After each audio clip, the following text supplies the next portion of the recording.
If you don't know, I'm Heybert Flex, Little Meat Poppy. I'm not here for a long time. I'm here for a good time. I'm on the creative mindset. This is amazing. This is the platform. Let's go! Ah! Welcome back to another episode of the Creative Mindset. Today we got a special guest. Don't even say it. I already know what you're thinking. But today is a very special guest. This guy right here, man, he has been putting on for the city for a very long time. Very humble dude. I don't even want to call him crazy, but the content is too crazy. It speaks for itself. And you ain't even think you was going to see him on the Creative Mindset, huh? You ain't even know that we was about to be doing things how we doing, huh?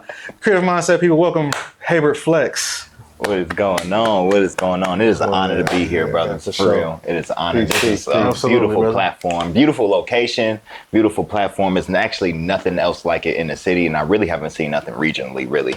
So it's really an honor to be here. Really is, truly. Shout out to a sweet place. Hey. About to say, welcome to the sweet place. I did notice I got the hard chair though. You know, y'all be giving that to everybody else. Mario, you got the soft chair. Everybody got the soft chair. You know what I'm saying? But you know, we gonna work this out. Y'all gonna see me. When you see that, that's the other cheek. Get a little tense. So y'all see this one right here? It's like the chair of truth. It is the chair of truth. When you I ain't felt your it. Truth. Bench this hard since I was in court. Yeah, them definitely them pews in the county, bro. Yeah, pews, them ain't chairs. That's all right, man. They're a lot more comfortable in the juror's box. They get that jury duty cracking. Yeah, man. I ain't got jury duty yet. I don't think I'm old enough. Or maybe they just kind of know I might be like racist about it. Or you probably off the grid, because if they know you racist about it, they're going to kick your ass. They don't know. Bro, I keep postponing that shit. I never go. You never go? I just keep giving excuses. I'm in school, which I really be in school or something. I'm not going, bro. I'm not doing jury duty. I always thought it might be fun doing jury duty.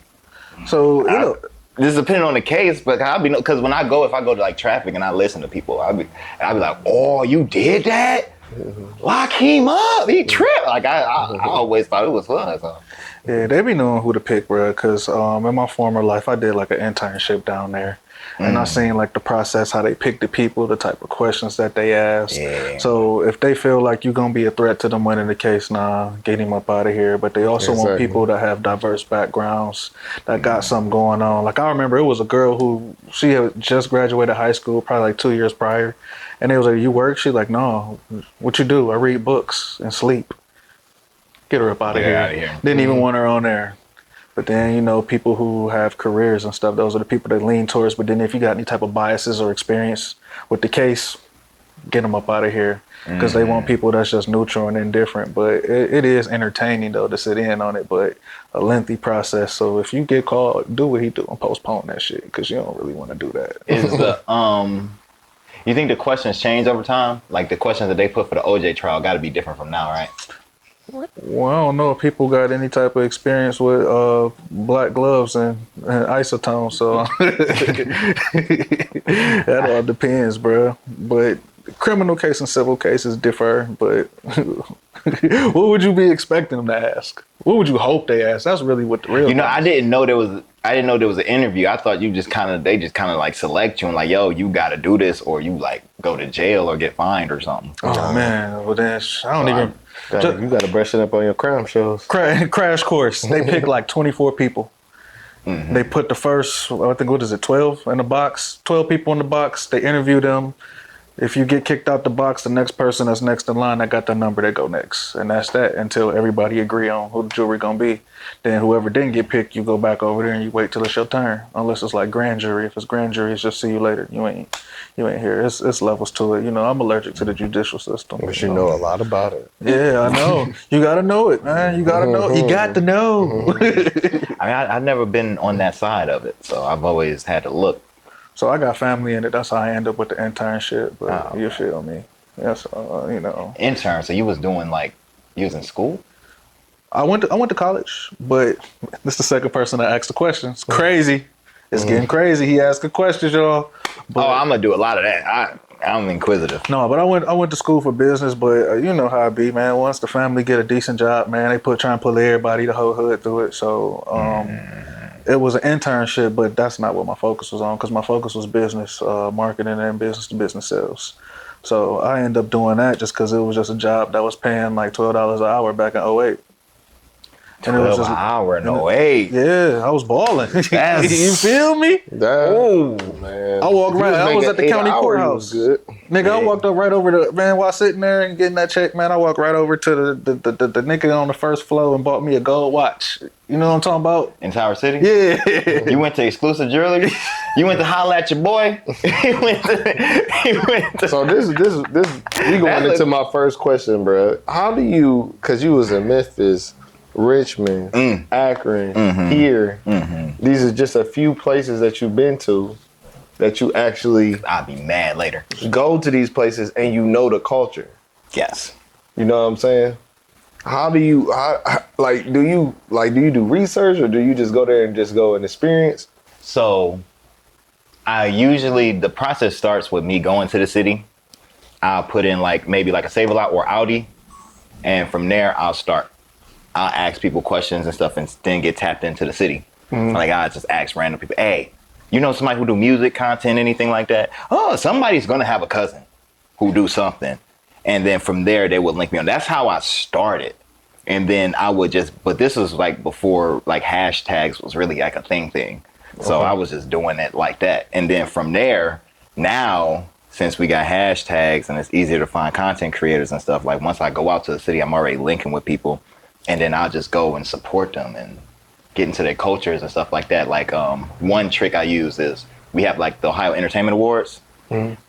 They has a Philly Music Awards, a Kentucky Urban Entertainment Awards. You know, I'll go to each city's award show because all the plugs is gonna be there. Right. And then they can't wait to tell you about their city. They can't wait to tell you about it. And you keep coming back and you get to find out everything so quickly. And then I go everywhere. I go to the trenches, I go to the burbs. You know, you really got to experience what Creighton Court looks like in Richmond and, you know, what that Bell's Lane smells like in Louisville. You know what I'm saying? You got to walk down Kensington and actually really see junkies shooting up in their neck in front of the police, and step over human feces, and then yet see kids on the playground right there. You got to go experience it and then really see it for it to be you know, for you to be able to make a track like that and yet it still be embraced by the city for them to say it's accurate. Because you never see comments saying that ain't true unless I baited it for it to be that way for engagement. And when I watch the videos, man, you having live interactions with the people of the city. So is that what really transforms the freestyles? Because that's how I got hit. When you went viral for the Cleveland freestyle, that's how I got hit. The first one or the second one? The first one. Okay. Yeah. See that? I feel like black men like the first one a lot better because it should be more but that was the first time I seen it. Yeah. So, you know what I'm saying? That's how I got hip and started looking at your content. So when you did that, is that when you started going to these places, that's what sparked that idea? Yeah. Cleveland is a consumer market. If it worked here, you should go on the road with it immediately. If it works here, go replicate it in other markets. So, you know, just doing it here and it worked so well. And then I was like, okay, I'm going to do it again because they begged for another one that could be marketed through I'm from Cleveland and the news could actually say something about. And then from there, I'm like, it works. So if it's going to work here, it's got to work elsewhere. Yeah. It's got to. Because we got a small market. Yeah, so it's got to work. And it worked brilliantly. And then it imprints my face in each market, in each one. So no one never really knows where I'm from, for better or for worse. I'm from Cleveland, but for better or for worse, they never know where I'm from. So I get to move around each city like a local. That's fine. I try to get a shahada in every city. So in Philly, I'm from North Philly. You know? So I try to get a home in each city. That's fire. That's peace. Not Northwest. I'm sorry. West Philly. I'm tweaking. I just got mine. What started your journey with content creation? What started this journey? What made you say this is what I'm going to do? Well, back when I was growing up, my brother he rapped. Okay. So, and YouTube had just came out, and I had a little Nokia 5300. You couldn't break it, but it slid up and it had a camera on it. So I started right there on the spot when all the OG YouTube videos was just popping. And so from there, I just didn't know what else to do. Other than that, I was just gonna go to jail or die. That's a true narrative coming from the city. Yeah, so it was the most positive thing I could do to see a future that I never saw. Like, I never saw a future past 18, 19. And part of me really probably would have rather died before I had to really deal with any responsible parts of life. So what was your first moniker? Because I noticed from following you, you got several monikers. The earliest one from my journey of following you was Community Dick. But then, you know what I'm saying, it's Mr. Pullout A1. Then you got Mr. Plan B. yes. What was that first one, and how did you come about to that? Okay. I guess the first niche was me being Hey Snack, and filming everything in the city and being one of the first and really the only viral video director at the time, but being pretty much the most popular video director in the region doing that.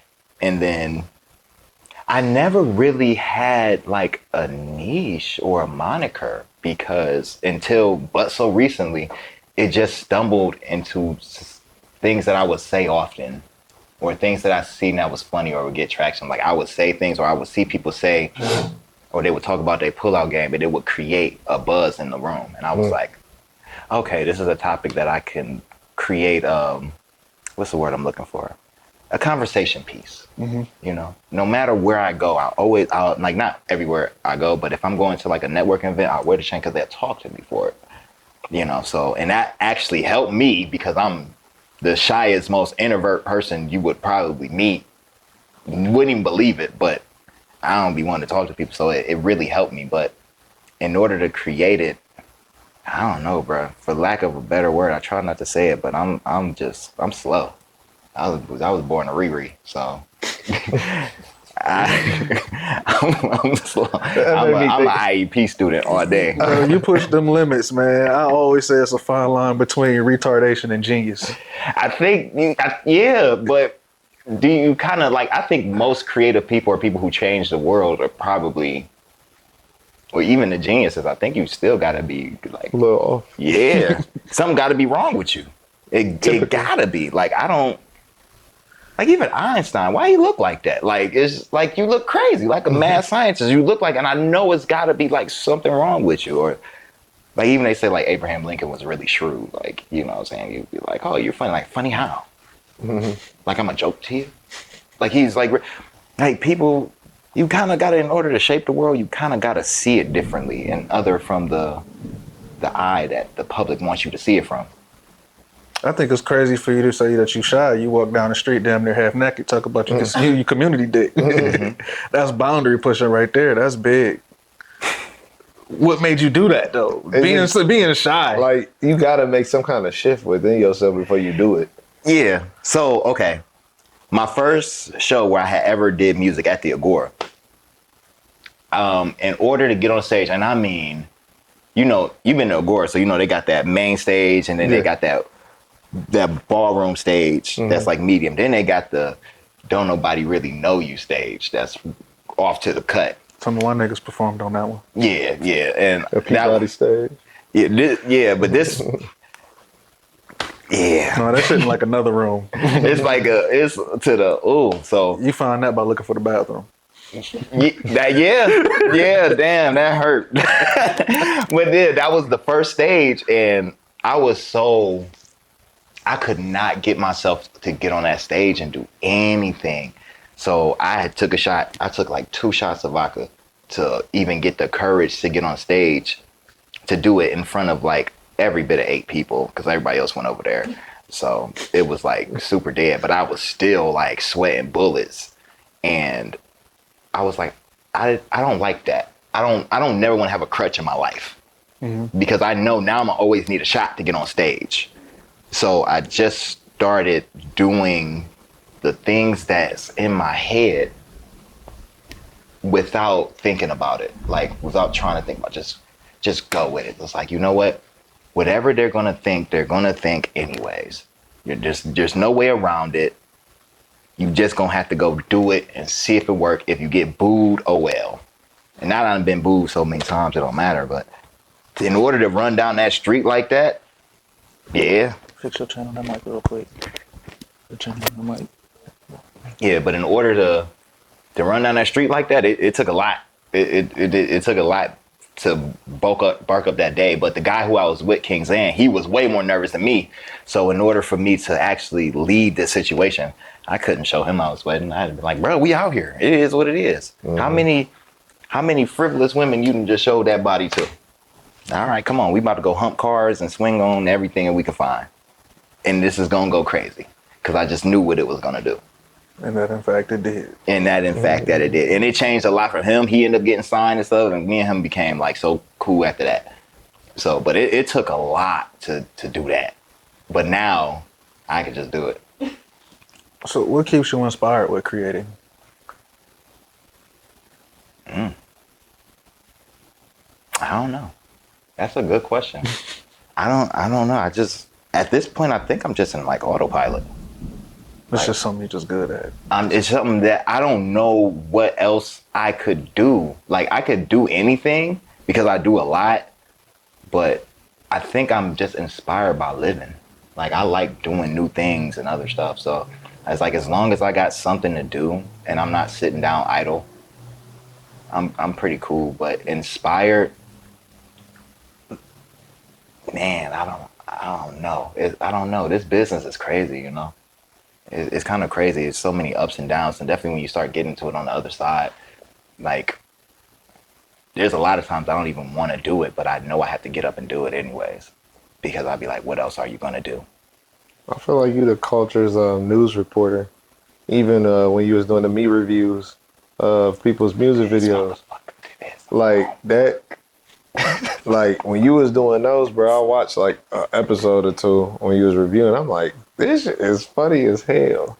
It is like, dude. So you saying you can't just sit down and do something? That took time to sit down, edit it, put everything together. Like well, I can't sit down and do nothing.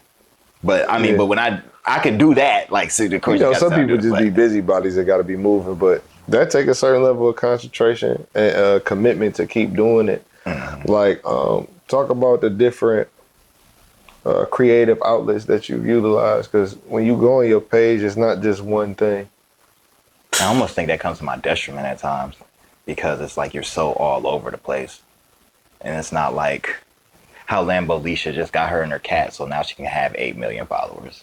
Or even the time traveler, how he can just be him. Go back to what you said, you don't have a niche. I don't really have it. I have a saying, but I don't really have a one particular thing that I do. Like acting has just now become the thing that I can just be known for, that in creating different kind of content videos, but I just can't never stick to one thing. It almost, sometimes things just always hit this glass ceiling to me immediately.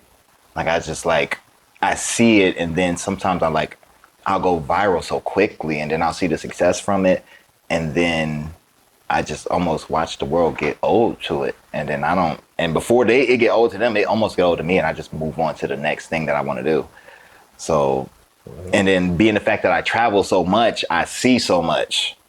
So I always want to do so much. Ideas. Yeah, and I don't never fly nowhere. So I just like, I'd be driving. I'd be like, what's in Louisville? I don't know. Let's go. And you start seeing so much. I'm like, dang, I want to do that. And I want to do that. And I want to do that. And then as you can see, it's a page full of, you want to do that and that and that and that and that and that. Mm. So you just know him for doing stuff. That kind of sounds like you've expanded your brand just real fast. You know what I mean? I remember back when you was doing the 216 boxing fights, when you didn't jump in the ring. I'm going to do another fight. You got in there, though. Yeah. I'm going to do another one, too. And it's like, some people that may not know who you are, they be like, oh, man, who is this dude? Because they got the crowd favorite or the neighborhood favorite, not knowing your skill set.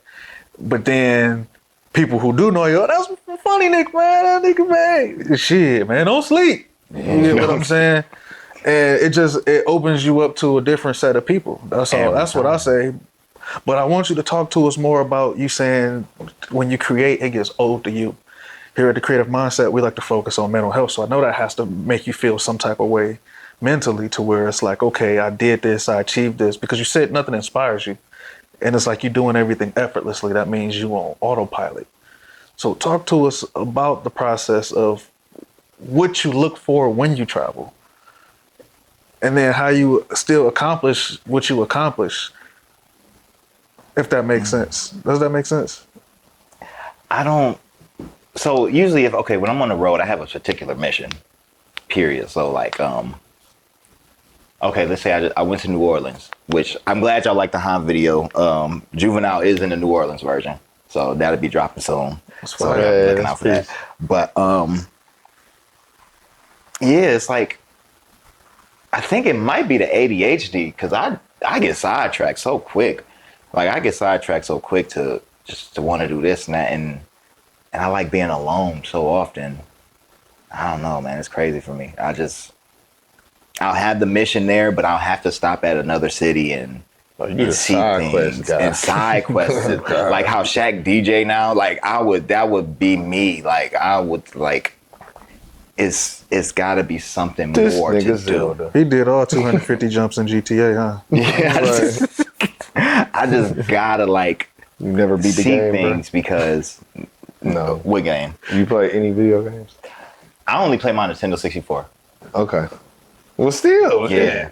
And I just started Zelda or Oracle Time. Hell no, you didn't beat the game. No, I too many side quests. I'm still on, Hyrule Field. Like I'm still dealing with that. You ain't even transformed yet? Nah, I ain't transformed yet. I got like 6. I'll be trying not to even like, bro, that game be whooping me. It's like outside at night fighting skeletons. Bro, they be beating on me. Then, man, I was getting, there's a couple so things. Go through the Dookie Forest. Man, it was some bats. God. I'm glad you know the game. Whatever them bats was, I can't rock with them. You see the tat? They like. You see the tat? Oh, okay, yeah, bro. Triforce. Bro, them bats, I can't beat them. Yeah. They be on fire and stuff. They ran me up out of there. It's easily a 2-week game if you play it every day. You see, that's what it is. That's what I see. And I start to feel guilty when I play games, so I don't really play them often. Because I'd be like, bro, you could be doing this and you need to be doing that and that. Of course. But that game, which I never played, I always thought people who like Zelda was corny. Like I was like, man, y'all has gotta be like, this is whack. This is gotta be next to like Magic the Gathering. Like if you play Zelda to me, you was in the lunchroom with playing Magic. It's like Dungeons and Dragons to me. Yeah, but now I see why. On that same level. I see why that game is what it is. I see why that game is what it is. Special game. I ain't even gonna fake in its relevance. I used to just have that nigga playing a little shit, playing the different songs, nigga. I was making the different songs up too. I did it for the music. That shit was fire. No, I never beat the game. Yeah, that's the cool part of it, and just trying to remember those patterns, even though they're there. I'm like, no, I know that. I know the song, and then I run up to people. I'm like, yo, what you think about that? You gonna give me something? You got something for me? That's exactly how the game is. They might give you a gem. You ain't got nothing for me, man. I'm just running around with this flute, and then a bat come hit me, and I'm like, bruh, you died. Oh my god. So, but it's a great game, and it's fun. I like adventure games. My favorite game is Super Mario 64. So that was never my beat that shit either. Well, yeah, I never beat that shit. I'm trying to get 120. I have a game that has 120, so I got to see what it was like to touch Yoshi, and then I was like, now I want to just beat the whole I tried to go myself. back and play Star Fox. It just did not work. I couldn't do it. The 64 Star Fox? Yeah, I can't. The stick, I can't feel it. It's so fun. I see this because I still play it. It's so fun. I love Star can't get a hang of it. I can't get back to where I once was. That's I was getting salty super fast. I'm trying to play barrel it in roll. first person. Yeah, do a barrel roll. Yeah. And then I got to the point where they be like, help me. I'm like, no. Help me. If you're gonna die, you're gonna die. That has nothing to do with me. I got a mission. What is it? Peppy, Fox. Slippy. Y'all got me feeling like a nigga. Okay. I ain't played none of that shit on 64. I was Perfect Dark, Golden Eye, and Cruising World. Nigga. Oh, well, Cruising World. They had that everywhere. Cruising World, nigga. Nah, I had that shit on the 64. So no They Mario had it, Kart? what I'm saying, they had it Mario Kart arcade-wise. Okay, I'm about to say, because you got to fight over Mario Kart. Yeah, but Mario Kart shit, man, you kind of play after doing all the cups, you know what I'm saying? You kind of like, it's only fun with playing with people. Yeah, yeah. I mean, did you get it on extra? Well, extra. Oh, you ain't beat it. You ain't beat it. No. So you beat a game, see? I had mirror, but that was it. Yeah, mirror. Yeah, when you play this, when you do this stages backwards. That's extra. Oh well, shit. Okay, you made it. We ain't call it. It was mirror mode. Yeah. It was just like extra. You know, whatever that. I hope that Italian accent wasn't racist. Do you got like a photographic memory, bro? Me? Yeah. No. Okay. No. And a lot I of didn't people, even remember that shit. yeah, no, I still play it. Okay. Like word. I can't let it go. I'm trying not to be stuck in my ways. Like I tried to, like I don't have a system past the 360. Like after my favorite modern game, which is Left 4 Dead, I legitly just can't get on nothing else. Like Left 4 Dead to me is like the best game ever. That's like a kind- multiplayer game. Like That's kind of like how I'm stuck on Black Ops 2. I think that was a good game though. I got it. I just never played it because I always played Left 4 Dead and Gears of War. So I want to. go ahead. Yeah. So I was about to say, what you playing these older games, and you mentioned them too. So, what is the influence that you have on the Time Traveler? Because I see you a part of that. You got your hand in that. That was nice. Okay. And then you naming all these old games, so I know you sitting up nice. there. I know you playing with the Time Traveler. You gotta be. You know what? We don't actually get to play games like that no more. Like, and I be told we don't never play games at all. Actually, we're always, you know, in constant motion and always working together and stuff like that. It's just it was odd how we met, and how we actually got to work with each other, and like in a situation where I feel like a lot of people would have worked with him and would just like try to be their persona. Mm-hmm. I understood early that he needed me to come through and not be Heybert. He needed me to be Ron. He needed me to come and not try to be this entertaining guy, but actually step on the backside and help pin out certain skits and help film and direct and make a lot of things happen. And so that's like a partnership. That's like my brother. I love that guy to death. So we talk about and do so much together, but we played Mario Kart once and I dogged him on camera and I can't release it. I'm mad. I can't release it. So we got to do it again. But I dogged him. And we played GoldenEye. I don't think he was really winning the way Flint was winning. But he had to get the golden gun. I think that's cheap. It was cheating. Y'all should one shot kill. We should have slap boxed after that. He can actually slap box really good. Eesh. And he long too. He be whap, whap, whap, whap, and he'll back up and he'll do this. And then smack, and back up, and you can't touch him. Like you can't touch him. It's upsetting. I'll never stop him getting. What you just you definitely collab with a lot of people. Purdy, TV2, him as well.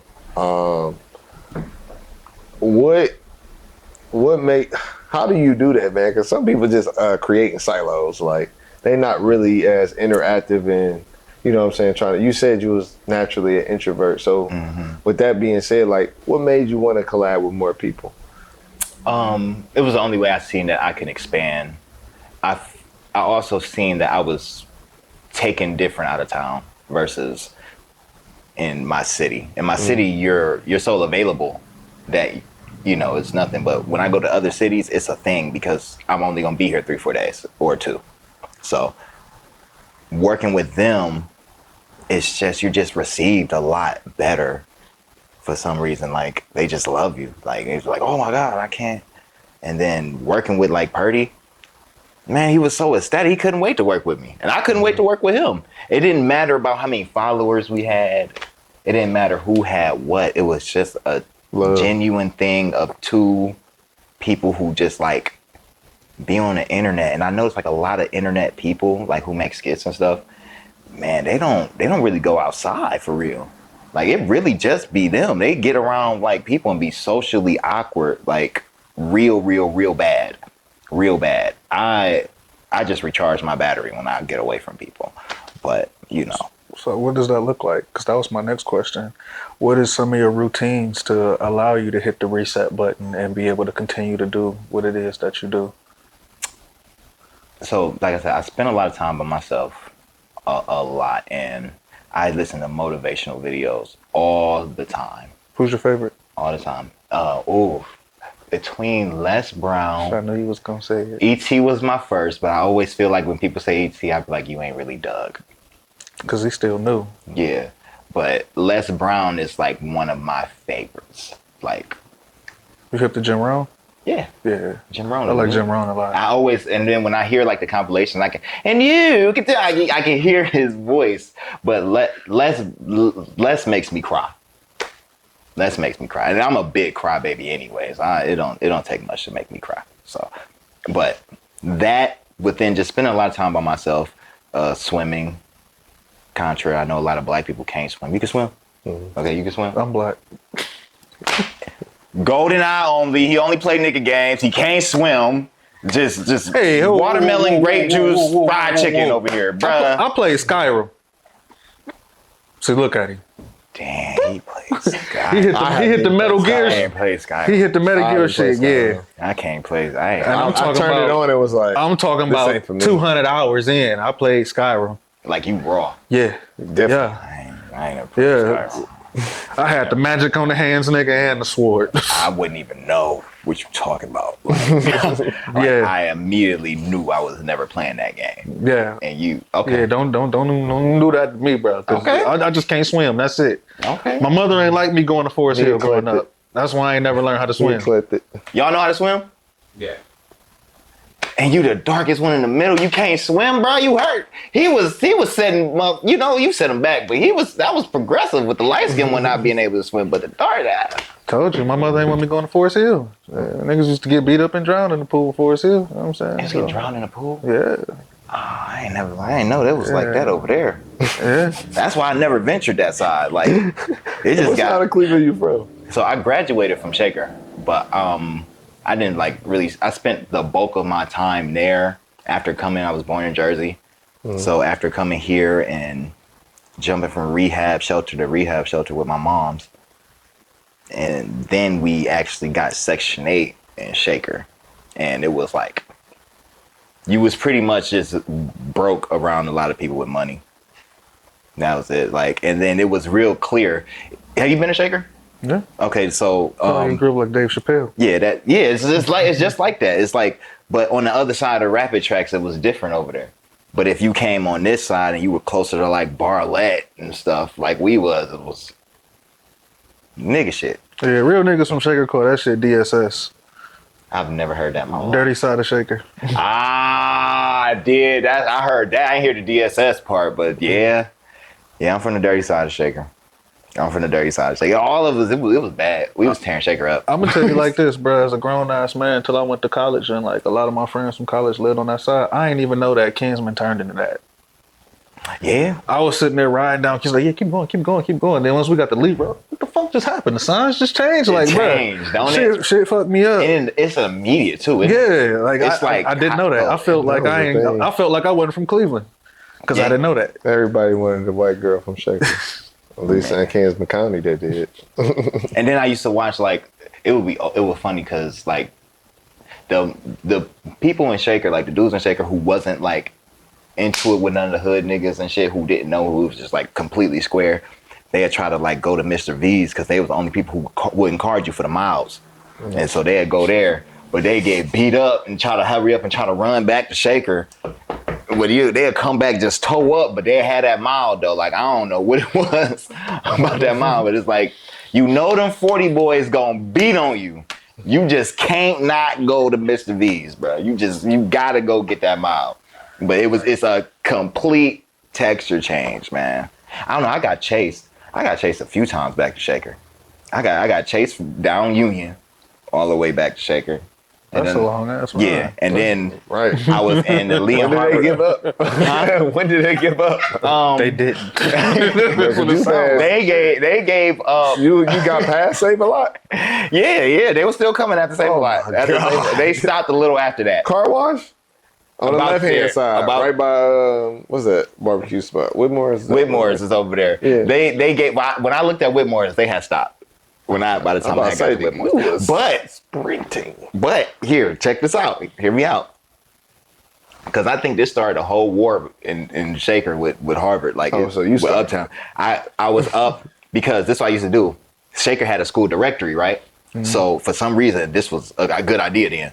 And in that school directory, they had every student's name and phone number and address. Man. And from there, I would be like, okay, you'll be in school, right? And they'll be like, you'll be like, yeah, I got that new San Andreas, and I got that. And I'll be like, word, you got that? All right, cool.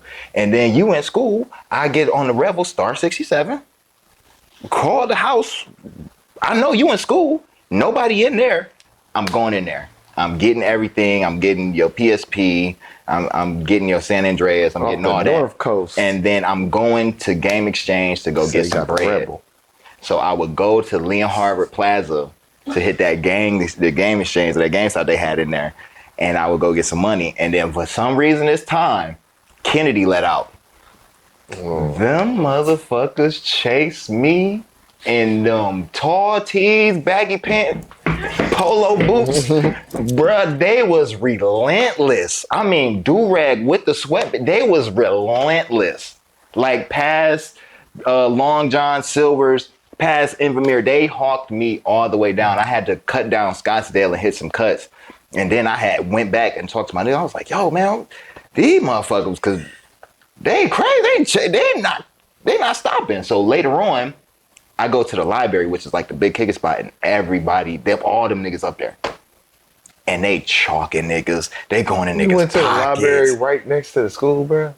It was because there's a library right next to JFK. No. I didn't go to that library. It was the library in Shaker. Oh, okay. Where?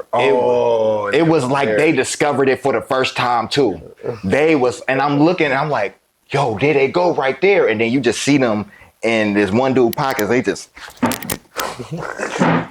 they in everybody pockets. They coming up on everything. I'm like, yo. Back then, they did used to put niggas on bunny ears. Cleveland was different, bro. It was that first decade of Cleveland was weird in the 2000s. Shit was going on. It was weird. That was What's like your graduating class? 08. Yeah, I was 07. So I know. Yeah, bro. It was just weird. Like it was Shit so many crazy. And I'm like a heavy wanderer to this day. Bet you won't wander on 30th back then. Bro, no. Bro, no, it was hard. Bro, I couldn't even go to festivals for real. But I would always, my head is huge. So for some reason, I would always get to like, cause I would wander and they'd be like, hey, my nigga, where you from? And if I was lucky enough to hear that, I could get out of there quick enough. But a lot of times I didn't hear it. So I'm just getting rocked aside the head, like blind all the time. You said like, yeah, like it was. Should be happening. all the time. Like my mom, she went in the open pit and I got out and I'm just walking around and I went down the street. Hey, my nigga. And there it is. So now I gotta get back to the car. Here I'm at the Buckeye Festival. Hey, my nigga. Gotta go. Now here we go. Like I gotta start running with the gang because these motherfuckers was busting me upside my head at random. So today, if I'm walking and I hear leaves go behind me, I'll be like, because I'm still traumatized from getting punched randomly. And because that's what they did. They just watch your chain, your mic. They just punched you. I'm at Skateland. Zelma George. I've been punched everywhere. Tower City, I've been punched. I've gotten in fights everywhere. It's funny that you say that, bro, because I was just talking to one of my dogs about this to where he live in Houston now. Cleveland will have you on guard in places you don't even have to be on guard when you somewhere safe just because of situations like that. So while that was going on your side, on St. Clair was 7-all. Everybody got jumped by 7-all. I don't know if you ever heard of that. I had nothing. But it wasn't never nobody getting chased. Everybody got caught by 7-all. If you was down there, you went from down there, you was getting caught. Bro, they was so deep. I went to the Glenville Festival once. Scary. It was just a dust ball. Just you know, Tati, you know how y'all dress.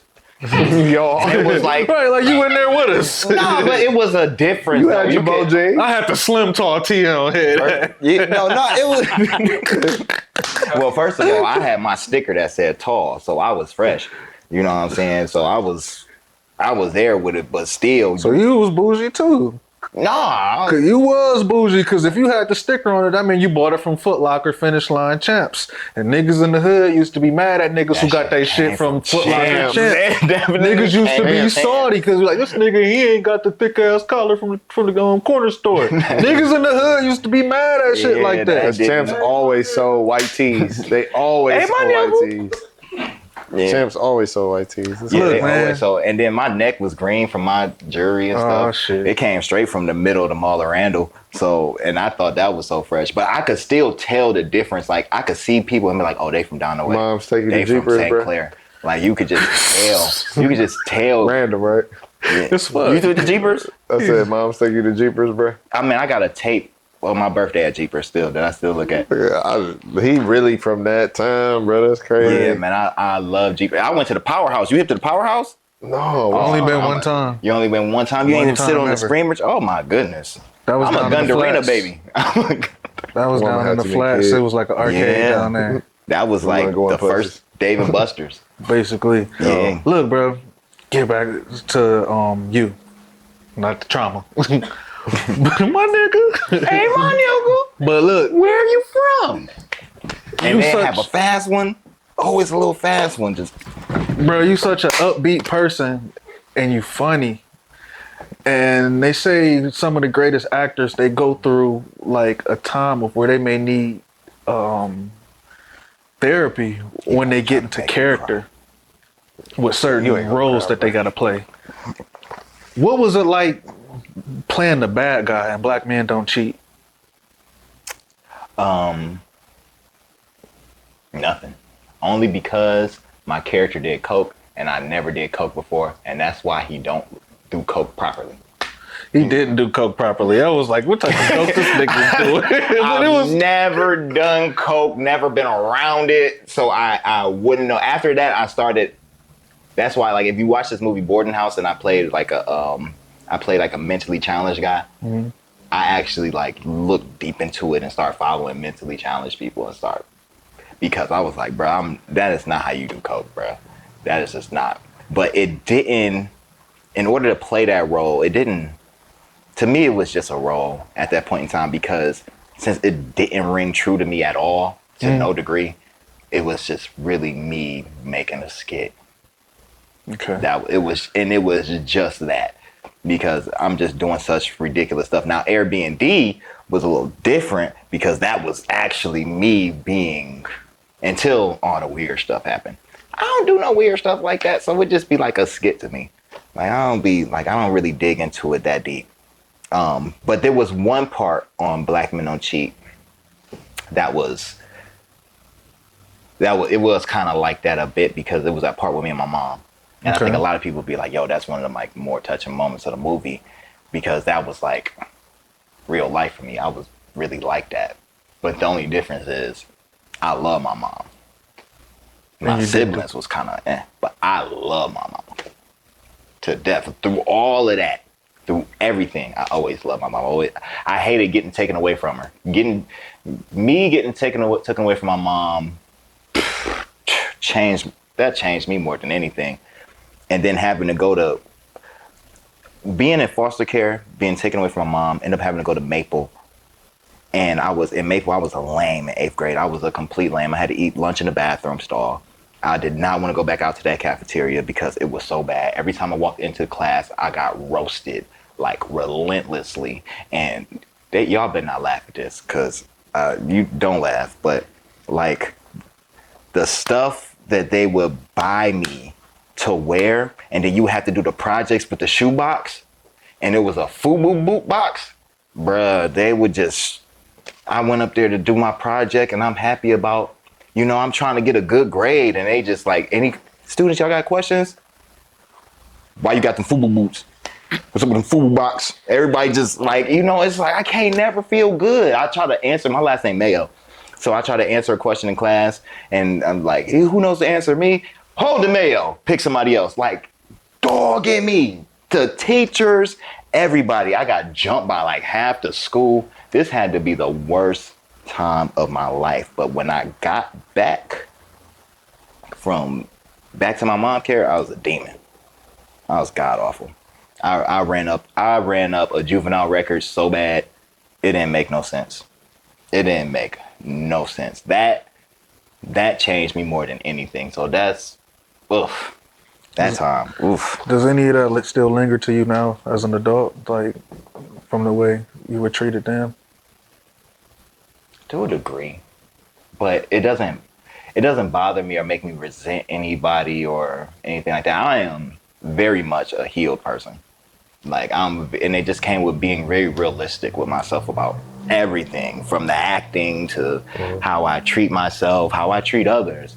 Why I robbed and stole people, why you shoot at people, why you're doing all these things, why are you trying to fit in, why are you like, I had to stop and be real with myself and ask myself real difficult questions and really switch some things around. So that's why like content, video, audio, visual just saved me, because I was going nowhere else. Like it was nowhere else. I didn't want nothing else. But to this day, I think I am the best person, and I can talk so many languages with so many walks of life of people, where I can be in Philly in the trenches and still understand, but yet I can go to Bel Air and still understand, is because of that.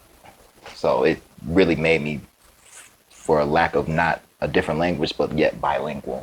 You know what I mean? Yeah, because when you hear slang, you hear slang. Yeah. Like kind of like when me and Don was talking earlier, well, last summer, and it was like, I remember the first time I met guys from Chicago and they said they was hitting stings. I knew exactly what he was talking about. You know exactly what it mean. I knew exactly what he was talking about. And it was like, I'd never even heard that shit before. So when you go to different hoods, just in the context and the way they use it, you're like, yeah, I know exactly what you're saying. I like that. Yeah. Quick little sidebar. Is that what led you to the military? I seen the picture in your BDUs, your camo BDUs. Like, was this nigga at Desert Storm? Got him. Nope. That was a movie set, buddy. And I use it on Veterans Day. Bruh. He had a whole plain face. That's what made me think yes. he worked at the VA. Yes, sir, bruh. So you not a vet? Bruh, no. Catfisher. Okay. No, and I never, look, and this, I had to know. what I don't do is I don't do the stolen valor, because I know there's real vets.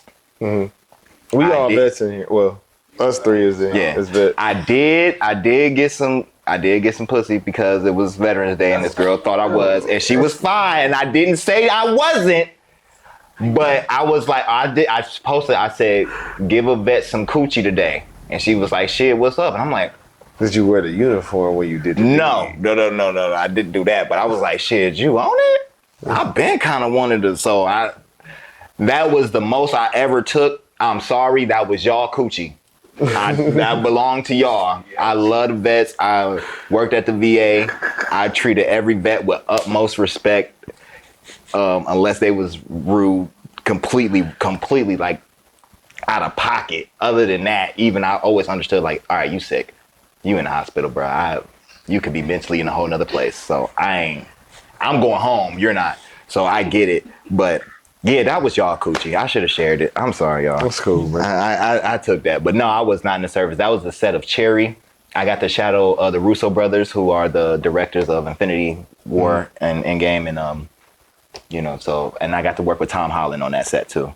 They cut my speaking role, but it was a great experience. That whole week, I will say, having us do autumn, they really PT'd us for real in the snow, a lot of scenes, and had us doing them jogging and singing them cadences. Them cadences to this day I jog to. Don't let your dog tag dangle in the dirt. It's autumn, hard work. And to this day, it's that's my favorite one. A week of it, I couldn't get away from it. So I would imagine what y'all went through. I'm like, oh, y'all gotta be just half right. Italian. I'm like, oh my God, I couldn't even.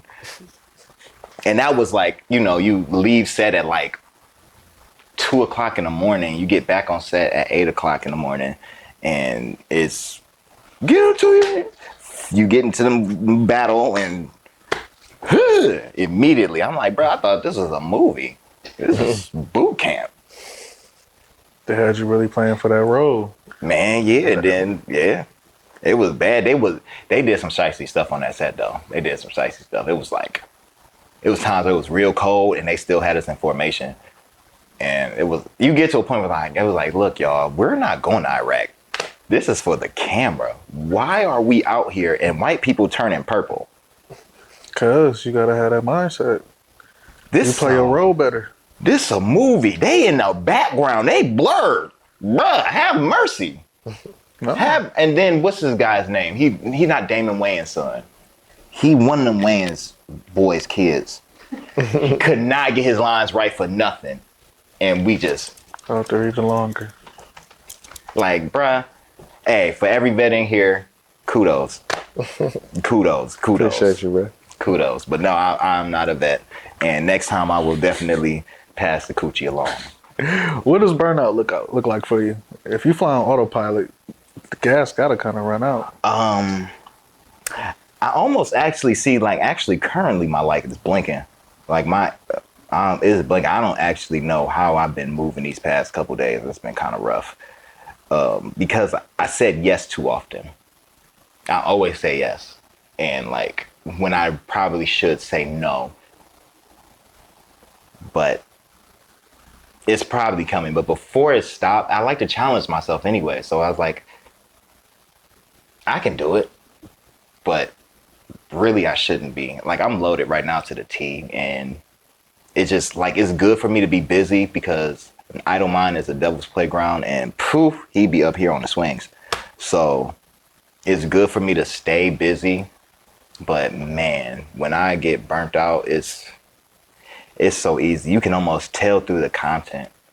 Like it's a lot. Like you almost don't really see me do skits no more because I'm like so disconnected from it. But even when I do, if I say yes to a skit, definitely recently, and it's not funny, it's because I'm just burnt out and I just don't really have it like that.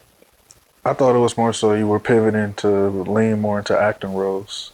That's why I haven't seen as much content because you're working with Johnny now. So he's like leaning on you and you really embracing it to take it to another level. Yeah, I felt like it was a lane where you can actually make a lot of money instead of just being really popular and broke like a lot of people are. Like they don't know how to really modernize their content like that. They don't know the marketing. They be needing somebody like you for real in their corner or somebody like me who can. You do marketing too? Oh, okay. They really be needing that because they don't know how to make a dime. They don't know how to make a quarter. So, and I noticed that I was doing skits with a lot of people. Even on the road, you do skits with people, and then you see how they live, and then they just be like, all right, I'm gonna go back in the sewer. Like, damn, bro. Like, so being transitioning to movies was a fire idea. I think a lot of people in our age group is going to start doing that anyways, because we're just getting to the age where you probably shouldn't be rapping, even though I think you could keep it going. But ultimately you start to, I think, what age you think it hit at? Where your heart be like, bro, I probably should have did something with this by now. Catalog. If I even have a catalog or what I've done. Yeah, and it depends, like, you know, but most people, as you know, you would know, like, I would say 97% of artists don't really make money or do anything substantial or still have to punch a clock. So the transitioning to movies is the way you can still be creative with the potential to get rich and people not look at you like, man, you 30 rapping 30 L, you just like you don't gotta look like that.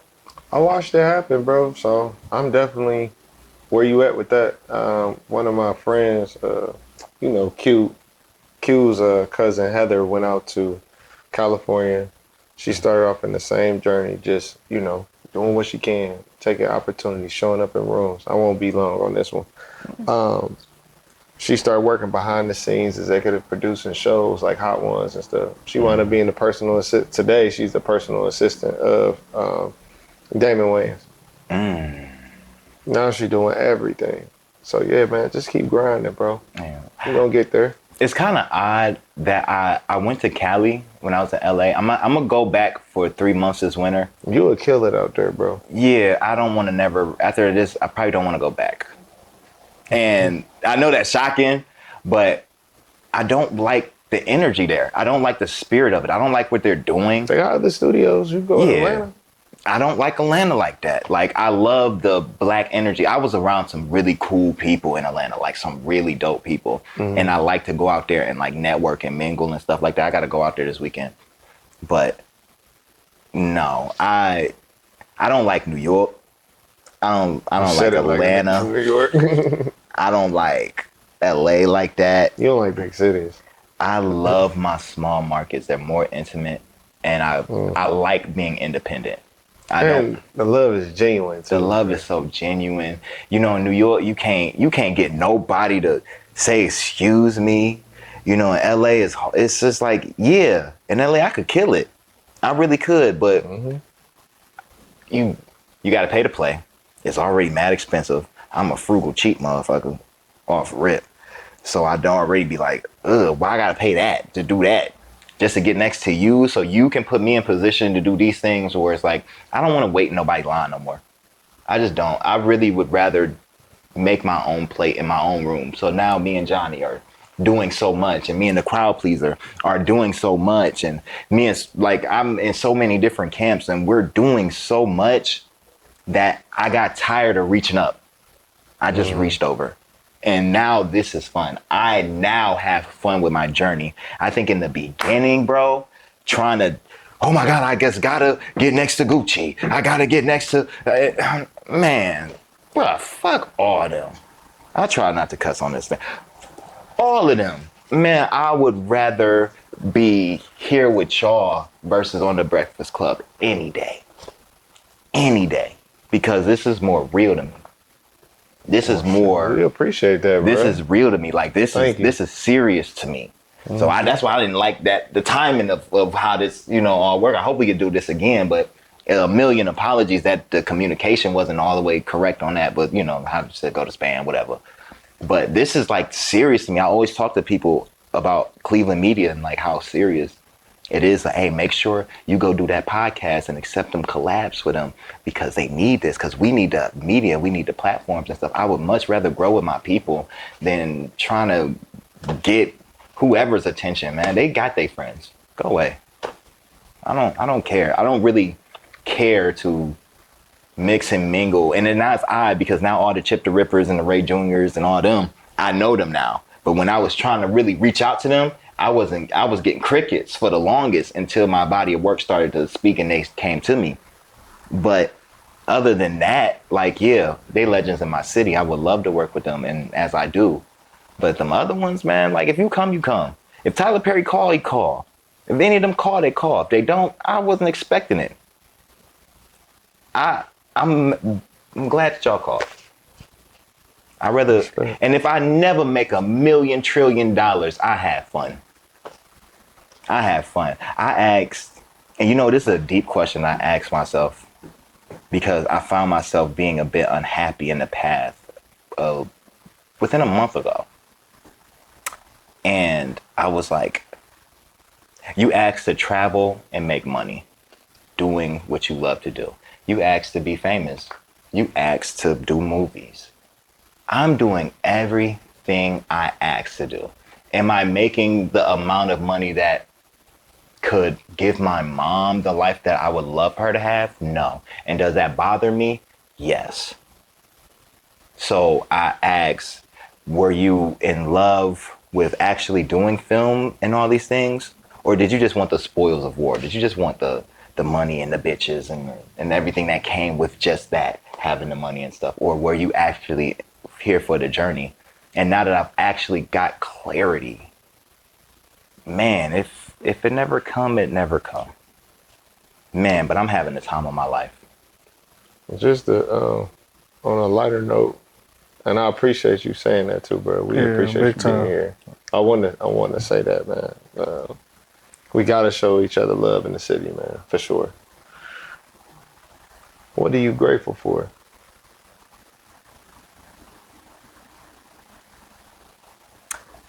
What am I grateful for? Because I'm grateful for so much. But, one thing, and I think you can attest to this too, being at that hospital, man, I'm so grateful for my health. I'm so grateful I could wiggle my toes.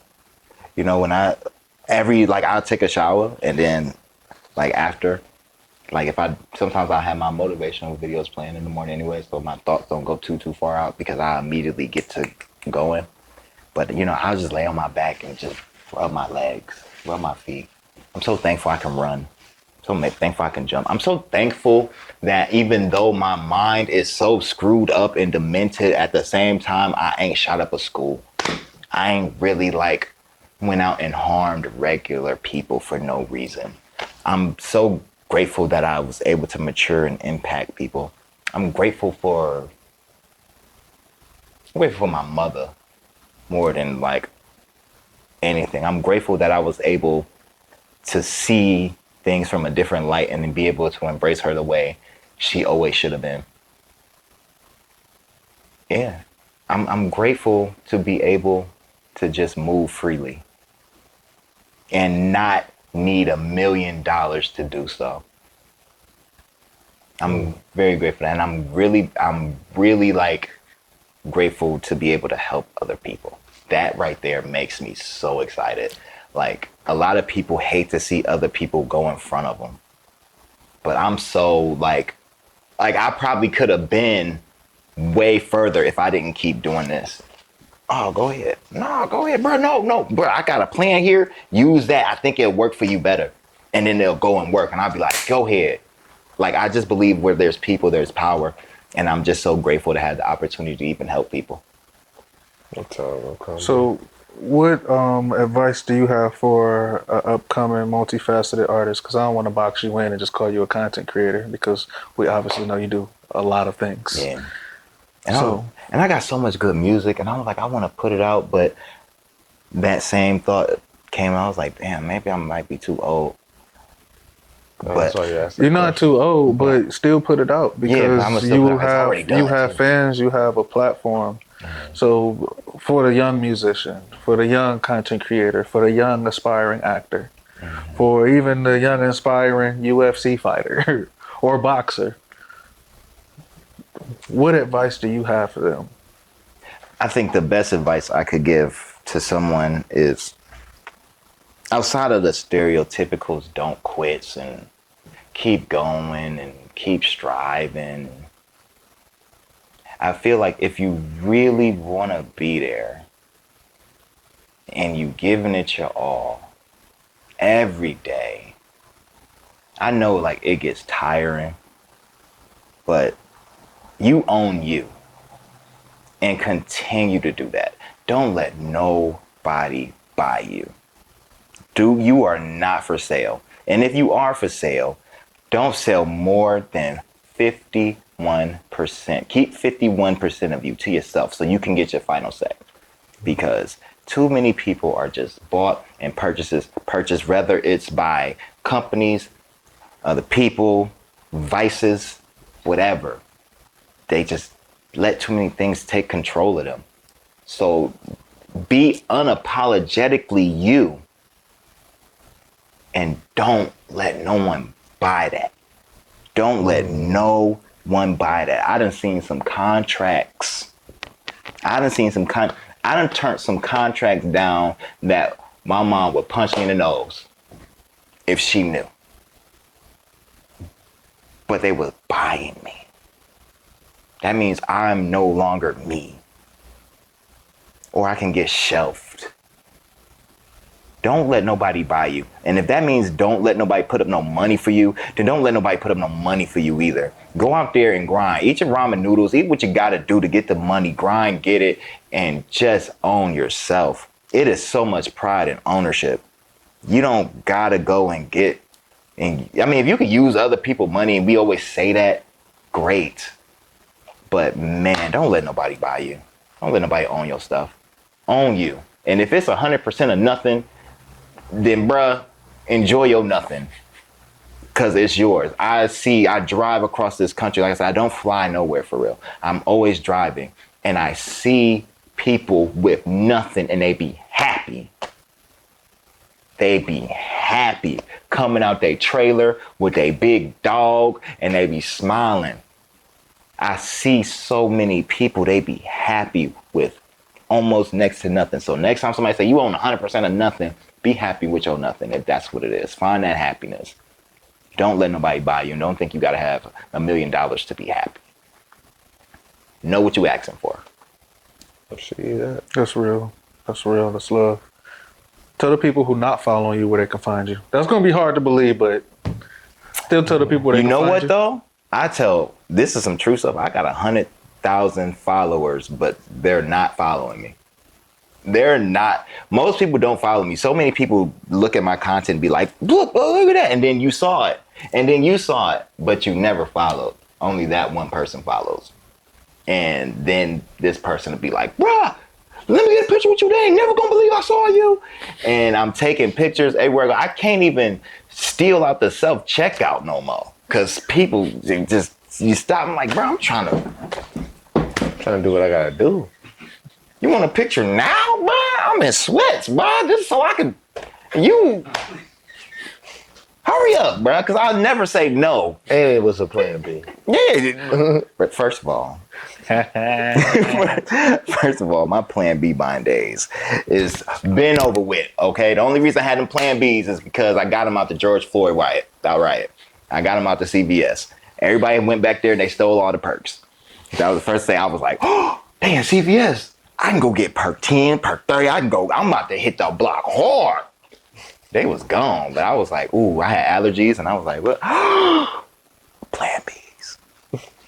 And I slang them. If you was outside the Medusa, I probably sold you a plan B. If you was outside the district, I know I sold you a plan B. District was crazy. I had some plan. I was slanging plan B so hard. The last one I got, I'll be wearing across my neck. You can find me, HeybertFlex.com. Everything is on there. Heybert Flex is universal. It's uniform everywhere on each platform. Is not going to change, but make sure you lock into HeybertFlex.com, because no matter what, they can always delete my page, but I will always be there. And that's where the next thing is going to be. So make sure you lock into Heybert Flex, HeybertFlex.com. I'm going to always be there. Heybert Flex, y'all. Flex on the creative mindset. Appreciate you, brother. Hey, y'all is some of the coolest, like, light-skinned people, like, in the world, for real.